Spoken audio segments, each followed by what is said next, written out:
Bonjour à tous, on a décidé de vous faire une vidéo sur notre batterie Bluetti AC200 Max, qui est le cœur de l'installation électrique de notre van. Alors on a fait le choix d'une batterie toute faite plutôt que de faire l'installation électrique nous-mêmes. Premièrement pour le prix, si vous voulez une batterie, enfin une installation électrique de puissance équivalente, c'est-à-dire 2000 watts, elle peut même faire en pic je pense 2400 watts de puissance, enfin de puissance tirée hors de la batterie. Si on faisait cette installation là nous-mêmes avec toutes les protections, toutes les entrées, toutes les sorties, automatiquement ça nous coûterait beaucoup plus cher. Donc c'est pour ça qu'on est parti sur une batterie tout en un. Ensuite, pourquoi Bluetti? Quand on a recherché, au moment où on cherchait les batteries, en Belgique, en France, il n'y avait que deux marques présentes, c'est Bluetti, EcoFlow. La différence, c'est que EcoFlow sont des batteries genre batterie de voiture. Et ça, c'est une batterie lithium fer phosphate, donc elle peut se décharger à 100%. Même quand il reste plus que 10%, vous pouvez toujours prendre 2000 watts dessus.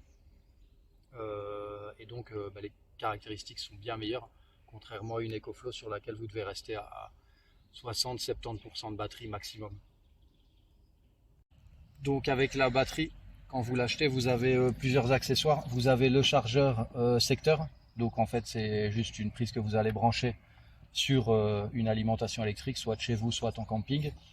Et puis l'autre prise que vous mettez sur la batterie, ça permet de la recharger en environ 5 heures je pense. C'est 400 watts de puissance en sortie. Donc c'est ça, 5 heures, 4 x 5, 20, ça fait 2000 watts. Ensuite, vous avez un adaptateur allume-cigare qui lui est très faible en puissance, c'est 100 watts, donc de 0 à 100% ça va vous mettre 20 heures, ce qui est énorme. Et ensuite vous avez un adaptateur pour les panneaux solaires. Cette batterie là, c'est énorme, vous pouvez brancher jusque 900 watts de puissance de panneaux solaires. Imaginez si vous mettez 900 watts, ça va vous mettre un peu plus de 2 heures pour recharger l'entièreté de la batterie. Mais en général, la batterie, elle se décharge pas complètement sur une journée, donc ça veut dire qu'avec à peu près 1 heure d'ensoleillement, vous êtes rechargé chaque jour. Et là, vous avez l'adaptateur qui permet d'aller de l'allume-cigare au solaire. C'est un petit défaut pour moi. Il aurait été préférable d'avoir un double adaptateur qui permettrait et en même temps de charger via la voiture et en même temps de charger via le solaire. Parce que si vous n'avez pas de soleil et que vous roulez, vous aimez bien quand même de gagner 100-200 watts si vous faites une ou 2 heures de route. Niveau utilisation de la batterie, c'est hyper facile. Vous avez ici, du côté gauche de la batterie, les 4 entrées. Donc vous avez des entrées ici, ce sont pour mettre des batteries auxiliaires. Donc vous pouvez aller, je pense que vous pouvez rajouter 2 batteries de 300 ampères à celle-ci. Donc celle-ci c'est une 200, c'est ce qui fait que vous arrivez à 600, 700, 800 ampères. Ensuite, donc ça ces deux ports-là, on les utilise, enfin moi je les utilise jamais. Ensuite vous avez l'adaptateur secteur qui est ici, donc le chargeur 230 volts. Et ensuite vous avez le branchement pour les panneaux solaires, qui est une fiche type aviation, ils appellent ça, dans lequel vous mettez soit le chargeur solaire, soit le chargeur allume-cigare. À savoir que vous pouvez charger simultanément en secteur et en solaire. Donc vous pouvez avoir 900 watts de charge solaire plus 400 watts de charge secteur. Ce qui est quasiment impossible avec un montage que vous auriez fait vous-même. Ensuite, sur l'avant, vous avez l'écran, le bouton on-off, et ensuite vous avez toutes les sorties. Donc encore une fois, c'est hyper simple. Vous avez d'abord toutes les sorties 12 volts, 12 volts allume-cigare, 12 volts prise aviation, 12 volts je sais même pas quoi, 12 volts USB-C, un chargeur, 12 volts USB normal, deux prises, 12 volts USB, toujours 2 prises USB, et ensuite vous avez les 4 prises directement. C'est en fait des prises secteur de format européenne, donc c'est vraiment du standard par rapport à ce qui existe. Et donc en puissance de sortie sur ces prises là, vous pouvez aller jusqu'à un peu plus de 2000 watts. Je pense que j'ai déjà testé en 2500 watts, ça fonctionne. Elle affiche un message d'erreur, mais ça sort quand même la puissance. Et ensuite au dessus, vous avez 2 ports de charge sans fil pour smartphone des 15 watts. La batterie en elle-même, je crois qu'elle pèse 27 kg, ce qui est quand même assez lourd. Mais tout est compris, donc vous n'avez rien à faire, vous avez juste, c'est du plug and play, vous branchez et vous ressortez avec ce que vous utilisez. C'est extrêmement simple d'utilisation. Et ça, c'est l'emplacement dans lequel on a logé la batterie. Donc c'est relativement petit. Il faut juste une prise d'air. Donc du côté du frigo, on a une prise d'air pour amener l'air. Et de l'autre côté, forcément, on n'a pas fermé et donc l'air peut ressortir. Nous, on lui a fabriqué une petite ceinture de sécurité avec un mousse à l'arrière pour le transport, vu qu'elle voyage en voiture, quoi. On voulait vous montrer en utilisation réelle. On a la plaque qui chauffe à 1800 watts de puissance absorbée. On a un PC qui consomme 100 watts et on a un chargeur de téléphone qui consomme également 100 watts. Donc on a une puissance de 2000 watts et en visuel sur la batterie on voit 1800 et quelques, donc ça concorde. Là vous pouvez voir sur l'écran un bref explicatif. Si ça veut dire que le DC, donc le courant continu, l'USB et la pompe à eau fonctionnent. Le AC c'est le courant alternatif, donc le 230 volts les prises. Le chargeur de téléphone vu que c'est un chargeur rapide. La plaque. Après vous avez une brève indication de ce que vous consommez et ce que vous produisez. Là on produit avec les panneaux 271 watts.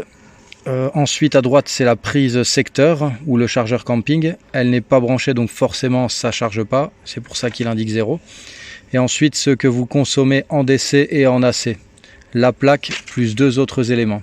Et après vous avez plein de paramètres. Vous pouvez aller dans les données pour voir par exemple les informations de charge photovoltaïque, la tension des panneaux et leur wattage, vérifier si le branchement est correct. Vous pouvez aussi voir la tension de sortie, la puissance de sortie, la fréquence de sortie pour le AC, pour le DC. Il y a plein de fonctionnalités, je ne vais pas toutes vous les énumérer parce que honnêtement on ne regarde pas, tout ce qu'on regarde c'est d'avoir assez de batterie le matin et le soir. Alors nous on a choisi l'option de la grosse batterie. Pourquoi? Pour deux raisons. La première c'est que moi dans mon métier j'ai un peu travaillé avec le gaz et que j'aime pas ça du tout, surtout au niveau sécurité.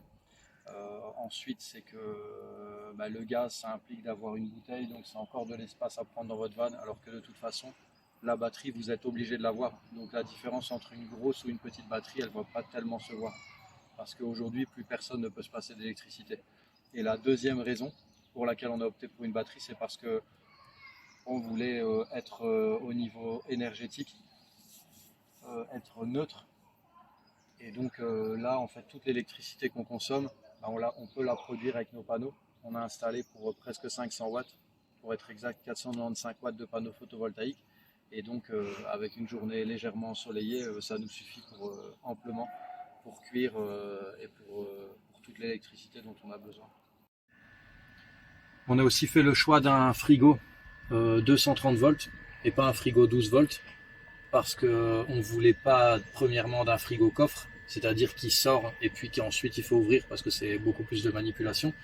Et deuxièmement, surtout pour le prix, ça c'est 100 € sur Amazon, alors qu'un frigo 12 volts pour camping-car, vous allez le payer entre 7 et 800 €. Ça fait quand même 8 fois le prix pour un volume équivalent, hein, je parle. Donc ça c'est un 50, je pense, 50 ou 60 litres. Je vous montre. Donc vous voyez, c'est vraiment comme un frigo ménager. Vous avez des clayettes, des étages et vous avez une partie pour ranger les boissons. Donc c'est super pratique. En théorie, ce frigo-là, un frigo 230 volts, consomme beaucoup plus.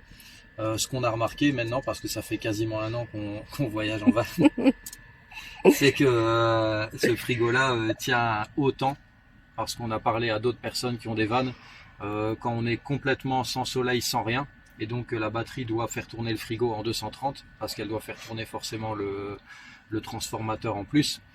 Elle peut consommer et on continue à utiliser les plaques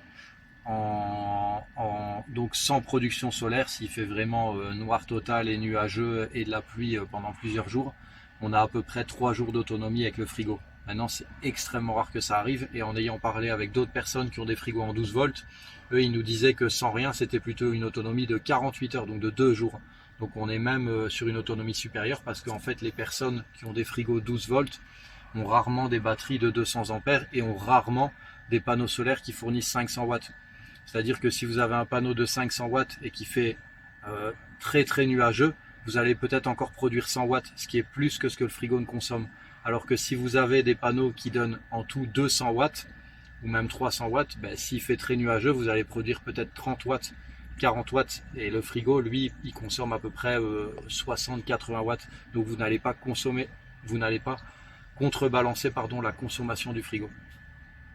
Autre chose qui est important de dire, on a vu ça dans un autre van qui était équipé en full électrique. D'ailleurs, je pense que c'était le seul avec une grosse batterie. Si vous voulez être en tout électrique, la plaque à induction, c'est vraiment le combo parfait. Pourquoi? Parce que une plaque au gaz, ça a un rendement de 60%, alors qu'une plaque à induction, ça a un rendement de 90%. Forcément, il y a toute la chaleur de la flamme qui part dans l'air. Ça chauffe que le dessous de la poêle. Et donc, au niveau rapidité de cuisson, c'est imbattable à puissance équivalente. Si vous avez une plaque de 2000 watts au gaz ou une plaque de 2000 watts à induction, l'induction chauffera plus vite. C'est imbattable. C'est ultra rapide. Et ensuite, au niveau nettoyage, je ne sais pas si vous avez déjà nettoyé des plaques au gaz, mais c'est hyper chiant. Il y a plein de pièces à démonter. C'est de la fonte, donc ça rouille, ça se dégrade. Ici, c'est une vitrocéramique, donc en fait, c'est une vitre.